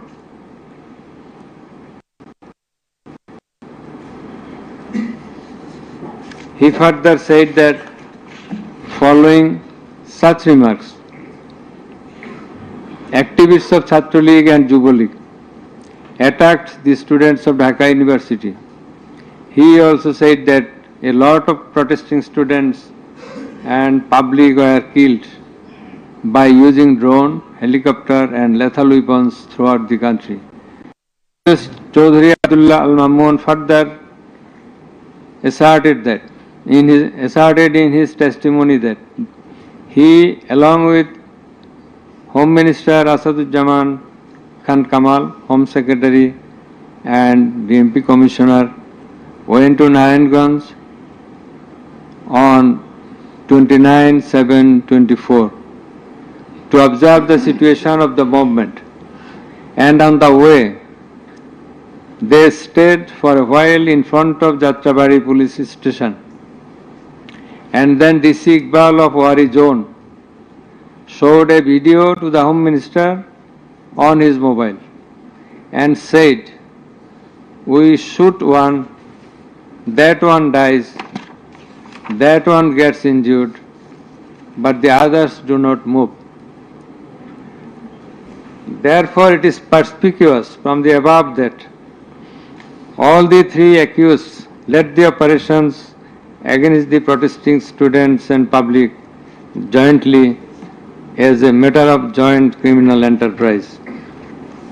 As the aftermath of Sheikh Hasina's order, as well as the supervision and guidance of accused Home Minister Asaduজ্জামান Khan Kamal and IGP Chaudhary Abdullah Al Mamun, the law enforcers and activists of Awami League, Chhatra League and Yuva League invaded the protesting students and public throughout the country by using drone, helicopter and lethal weapons, causing death to about 1,500, inclusive of 6 protesters at Sankarpur of Dhaka, namely Shahriar Khan Anas, Mahdi Hassan Junaid, MD Yaqub, MD Rakib Hawladar, Muhammad Ismamul Haq, Manik Mia alias Shaharik, and another 6 protesters at Ashuria of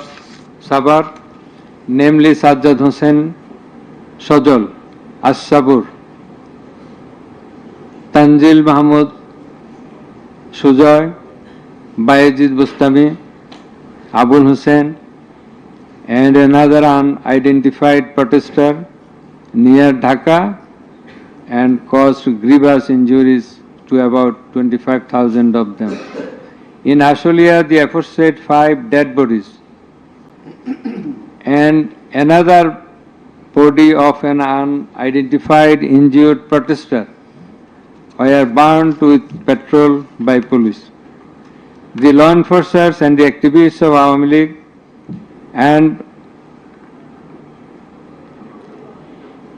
those of its affiliated organizations named Chhatra League and Yuva League killed and injured the protesting students and members of the public with lethal weapons like SMG, LMG, China rifle, shotgun, 9mm pistol, 7.62 pistol, both on the ground as well as from the helicopters from above the ground.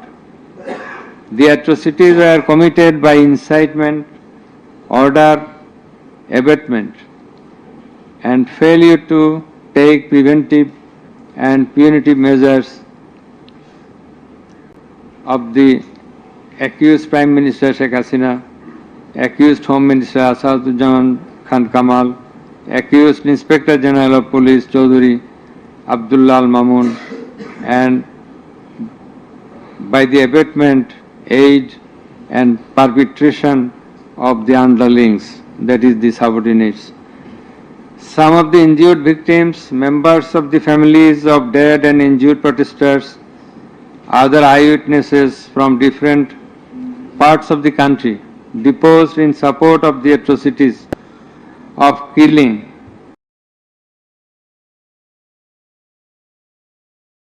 and injuring hundreds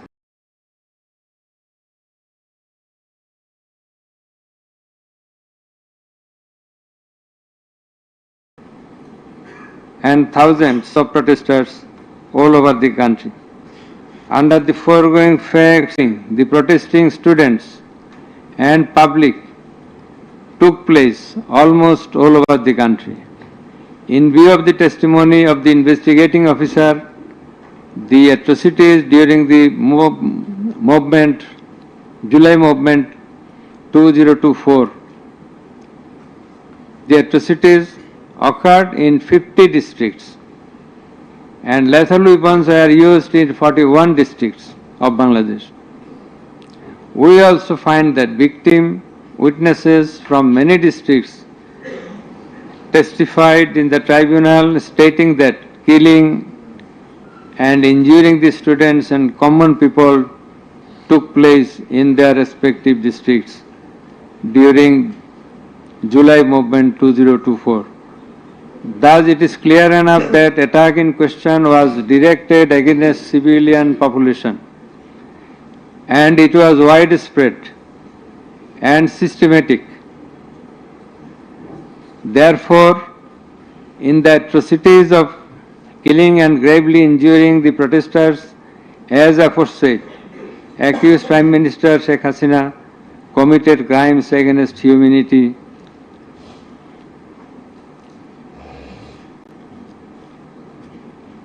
by her incitement, order, and also failure to take preventive and punitive measures. Under charge 1, accused Sheikh Hasina committed one count of crimes against humanity by her order to use drones, helicopter and lethal weapons under charge number 2. Count 1. Accused Prime Minister Sheikh Hasina committed crimes against humanity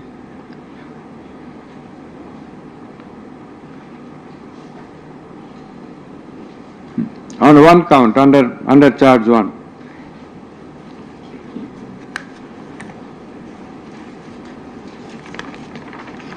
Accused Asaduzzaman Khan Kamal and Chaudhuri Abdullah Al Mamun committed crimes against humanity by their abatement in the use of drones, helicopter and lethal weapons under charge number 2, count 2. Accused Asaduzzaman Kamal and Chaudhuri Abdullah Al Mamun committed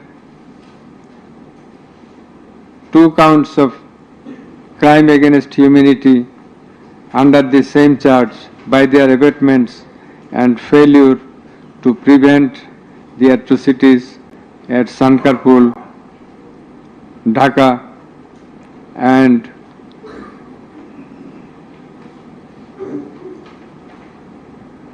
also committed crimes against humanity by their abatements and failure to prevent the atrocities in Ashulia, Sabha, Dhaka under the same charge. Accused Sheikh Hasina, the Prime Minister and as the President of Awami League and the controlling authority of all affiliated organizations, was the superior commander of the said party leaders and activists, as well as the Home Minister and Inspector General of Police, that is accused Sheikh Hasina and 2 other accused were in the superior and subordinate relationship. On the other hand, the Home Minister was the superior of the Inspector General of Police, that is they are in the superior and subordinate relationship. As required to be an element as required by the provisions of Rome Statute. In the like way, all the police officers are subordinate to the Inspector General of Police. They worked under him.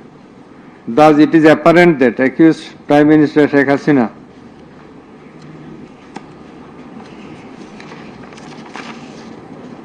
had superior control status over accused Asaduzzaman Khan Kamal and accused Chaudhry Abdullah Al Mamun, whereupon it was her responsibility to take measures to prevent the atrocities in question, which continued for about a month. She did not also take any punitive measures against the perpetrators. In the like way, Home Minister Asaduzzaman Khan Kamal held superior command responsibility over the Inspector General of Police and other successive other officers, and as such he had the responsibility, superior command responsibility to prevent all of them from committing the atrocities and for taking punitive measures against the perpetrators. Thus, both the accused, Asaduzzaman Khan Kamal and Inspector General of Police Chaudhry Abdullah Al Mamun, they committed crimes against humanity by their abatement, that is facilitation, and their failure to prevent the atrocities committed by their underlings, and hence they are liable to be punished under section 32A, 32G, 32H, 41B and 43 of the International Crimes Tribunals Act. Accused Sheikh Hasina is liable to be punished under section 32A, 32H, 41B and 43 of the International Crimes Tribunals Act 1973. It is obvious from the facts and circumstances delineated herein before that the law enforcers and the activists of ruling party Awami League, as well as its affiliated organizations, targeted the unarmed civilian protesters countrywide and accordingly attacked them. Therefore,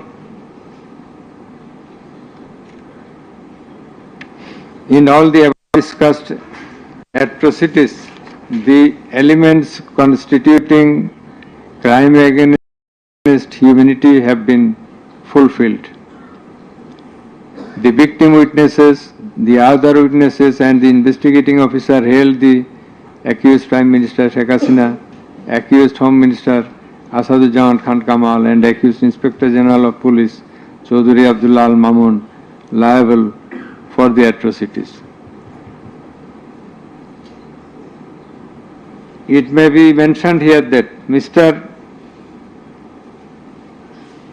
Chaudhry Abdullah Al Mamun, Inspector General of Police, has been tendered pardon on his application pursuant to section 15 of the Act with a view to obtaining his evidence. He is supposed to have been directly or indirectly concerned in or privy to any of the crimes specified in section 3 on condition of his making a full and true disclosure of the whole of the circumstances relative to the crime and to every other person concerned, whether as principal or abettor in the commission thereof. According to subsection 2 and 3 of section 15, he has been examined as a witness and detained in custody until today.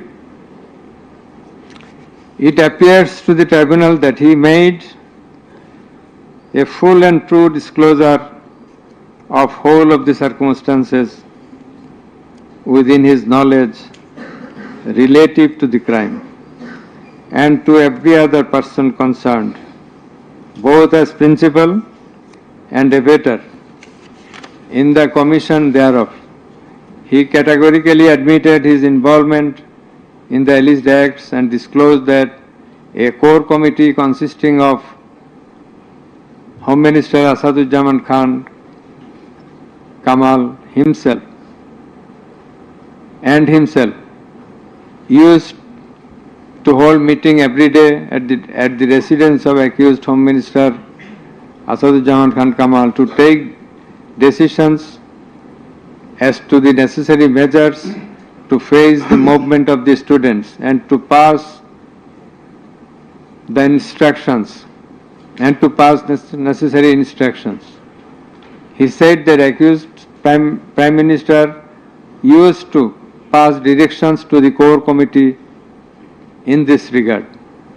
This accused also said that Sheikh Hasina directed them to use drone to trace the location of the protesters and to use helicopter and lethal weapons to kill the protesters. He mentioned that chain of command in the police service was not maintained. In most of the cases, the highest authority used to communicate or contact the mid-level officers like Additional Commissioner Harun Rashid, Additional Commissioner Monirul Islam. Accused Prime Minister Sheikh Hasina passed the direction in presence of Additional Deputy Commissioner Praloy Kumar Joardar during a core committee meeting. And as such, Joardar conveyed the direction to all the concerned officers throughout the country. Direction means the direction to use helicopter and lethal weapons as well as drones. Chaudhry Abdullah Al-Mamun also mentioned in his testimony that he had a clean image and track record throughout his service for long 36 years. There had been no allegation against him during his long tenure. He said that he feels remorseful and ashamed on seeing the atrocities in the videos displayed in the courtroom. He sought apology to the tribunal and to the people of the country. Although accused Chaudhry Abdullah Al-Mamun claimed to have made full disclosure of the circumstances,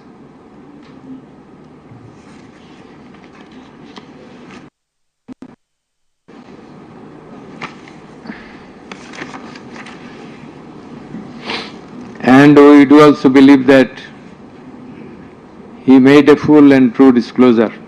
But the offences he committed and admitted is punishable with the capital sentence. And as such, in consideration of his disclosure and the gravity of the offences, we do incline to convict him and award him a lenient sentence, which will be declared later on. By the aforesaid acts and omissions, the accused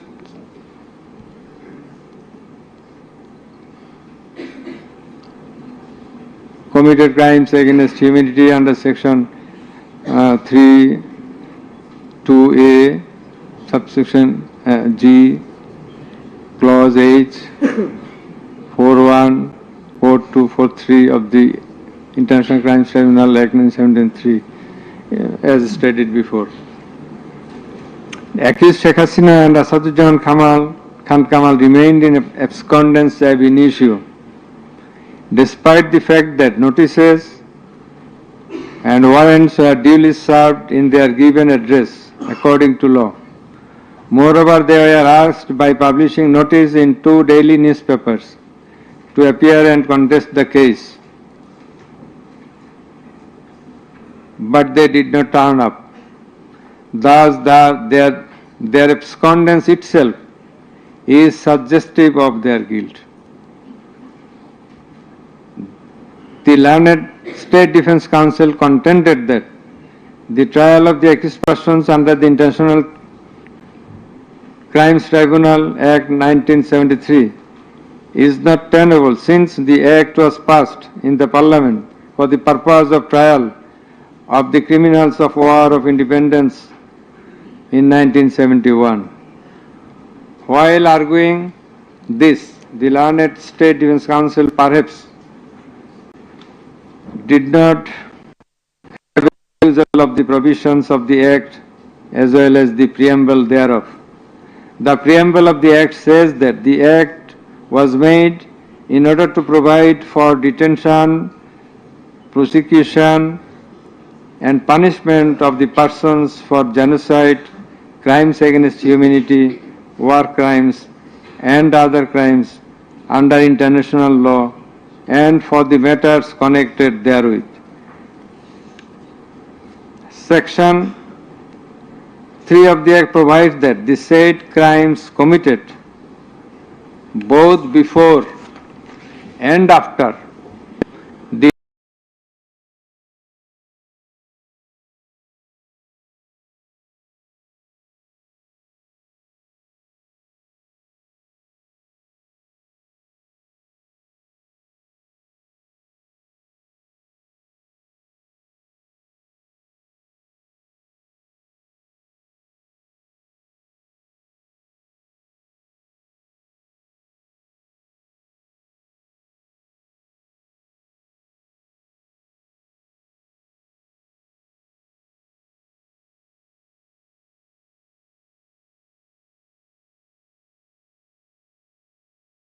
commencement of the Act.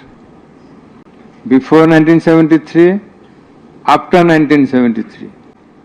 In this context, we have to say that witnesses from many parts of the country have been examined and they have adequately proved the atrocities in almost every part of the country.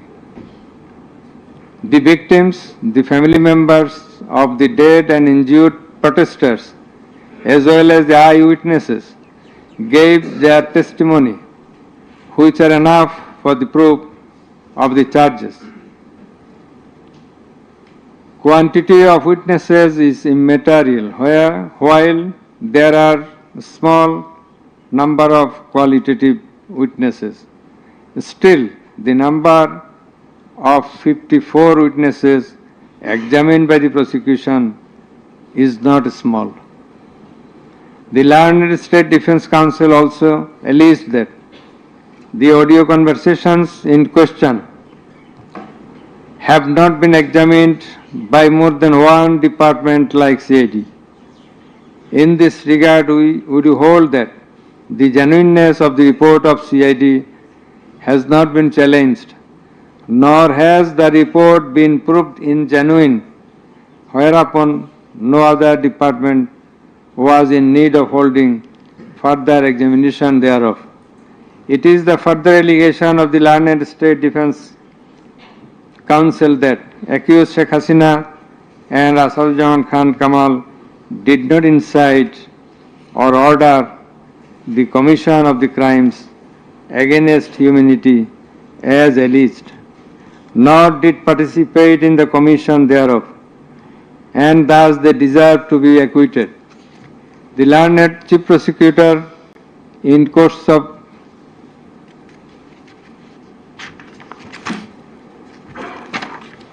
summing up,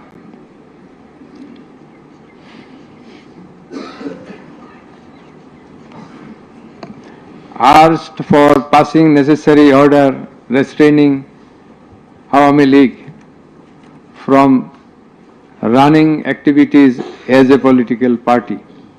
Although the prosecution depicted series of worse deeds of Awami League regime in the language of the prosecution, since achievement of independence of Bangladesh in 1971, the tribunal does not incline to discuss on this point, since this is not the issue of the instant case. It has come to the notice of the tribunal that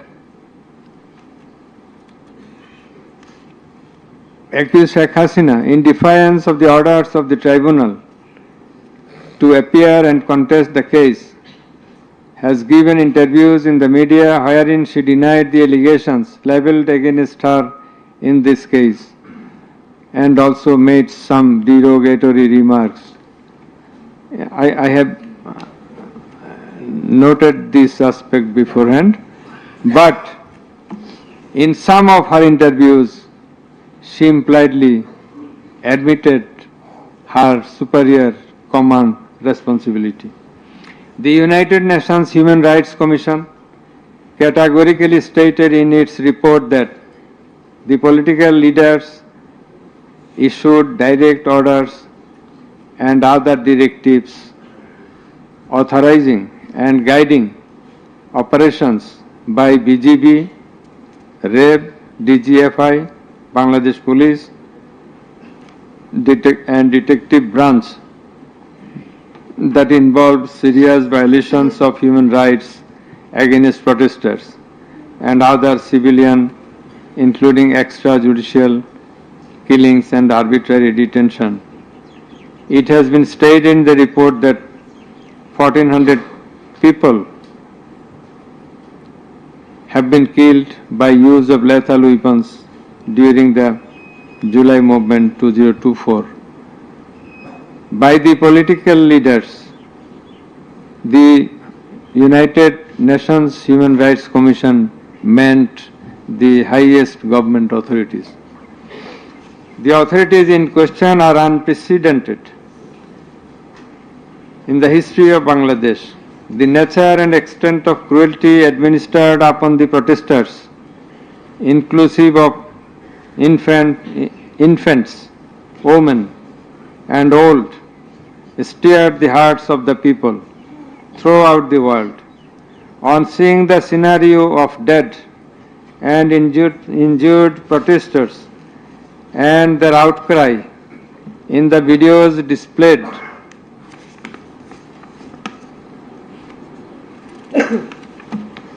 in the courtroom, and also seeing the victim witnesses in the courtroom,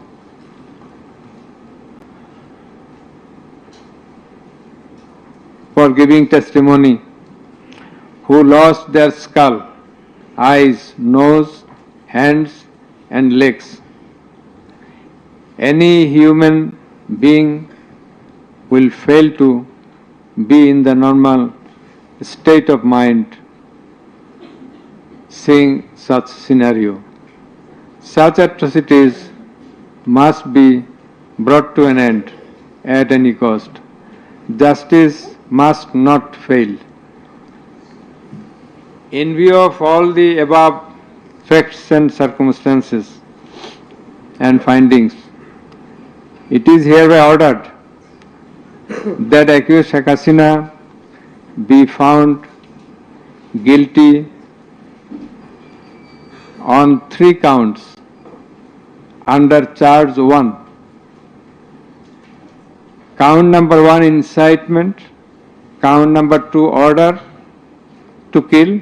Count number 3, inaction to prevent the atrocities and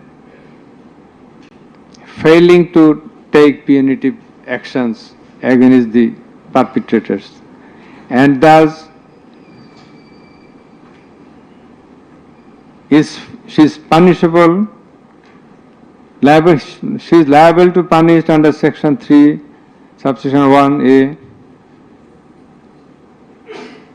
section 3, subsection 2, clause G, section 3, subsection 2, clause H, section 4, subsection 1, clause B, and section 4, subsection 3 of the International Crimes Tribunals Act 1973 under the charge number 1. But we do hold that for all these 3 counts of crime against humanity, we do incline to award a single sentence, that is, the sentence of imprisonment till natural death for under charge 1. Under charge 2,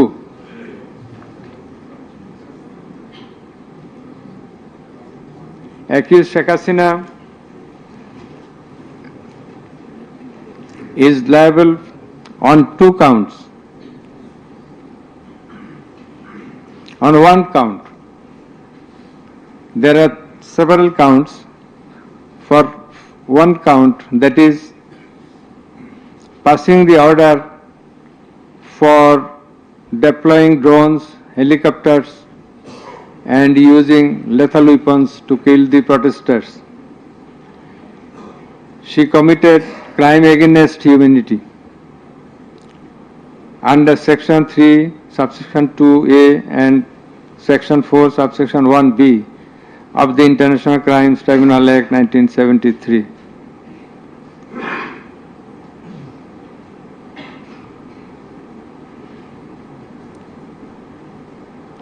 She also committed the same crime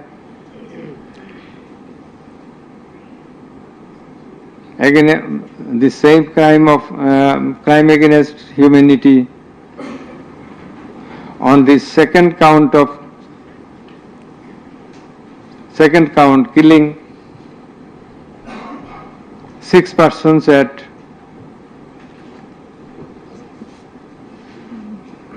Sankarpur of Dhaka,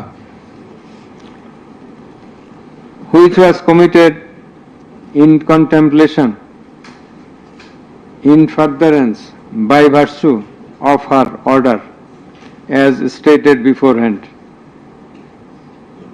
And similarly, she committed the same crime, that is the crime against humanity, on another count for causing the killings at Ashulia of Sabar, killing of 6 persons. For all these 3 counts, we have decided to inflict her with only 1 sentence, that is sentence of death.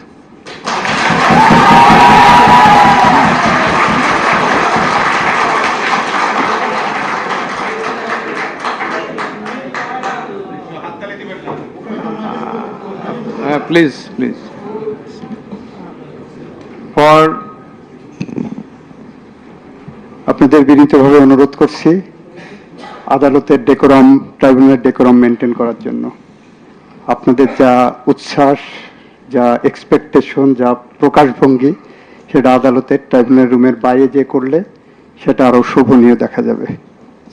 Thank you. Please silent থাকবেন।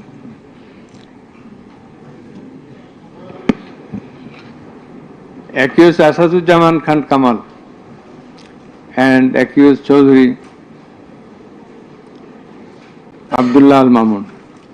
Accused Asaduzzaman Khan Kamal is liable for committing crime against humanity for the occurrence of killing 6 persons at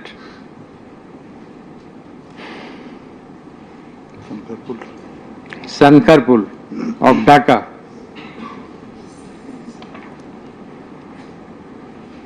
In this occurrence, they are liable for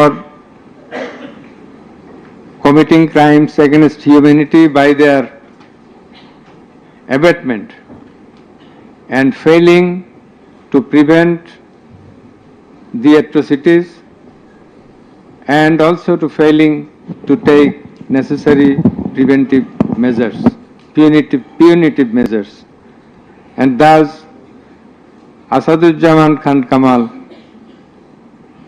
is held liable for the commission of crime against humanity under Section 32A, 32G, 32H, 41B, 43 of the International Crimes Tribunal Act 1973 for the commission of killing of 6 persons both at Sankarpur and 6 persons at Ashulia of Sabar, and for both the occurrences he committed 4 counts of offences, crime against humanity, 4 times, by his abatement and failure to take necessary actions in Sankarpur, by his abatement and failure to take necessary action at Ashulia. So for all these 4 counts, we have decided to award a single sentence of death to Asaduzzaman Khan Kamal.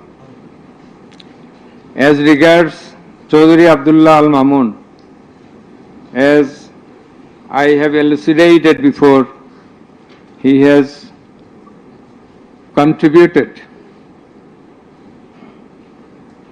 to the trial of this case by making full and true disclosure of the circumstances within his knowledge. Yet, he also admitted, and he was involved in all the occurrences throughout the 36 days of movement,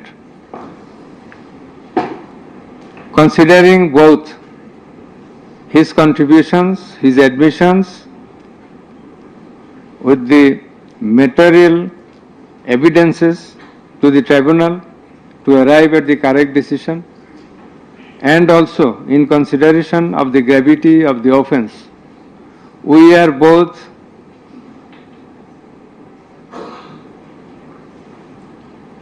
remitting his sentence and awarding a sentence with leniency. That is, the offences involve capital punishment. But for his contribution, we have decided to inflict him with the sentence of imprisonment for 5 years.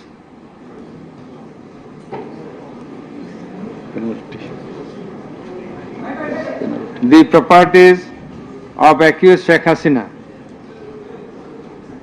and accused Asaduzzaman Khan Kamal in Bangladesh be confiscated in favor of the state. The government is directed to pay considerable amount of compensation to the protesters concerned in this case, who have been killed in July movement 2024, and also to take measures to pay adequate compensation to the wounded protesters in consideration of the gravity of their injury and loss. The sentence shall be carried out in accordance with the provisions laid down in Section 20, subsection 3 of the International Crimes Tribunals Act 1973, preferably pursuant to the long-standing practice. Let a copy of this judgment be transmitted to the District Magistrate Dhaka for necessary action. Let copy of the judgment be supplied to accused Chaudhry Abdullah Al Mamun according to law. The absconding accused will not get any copy at the moment. So thank you all very much.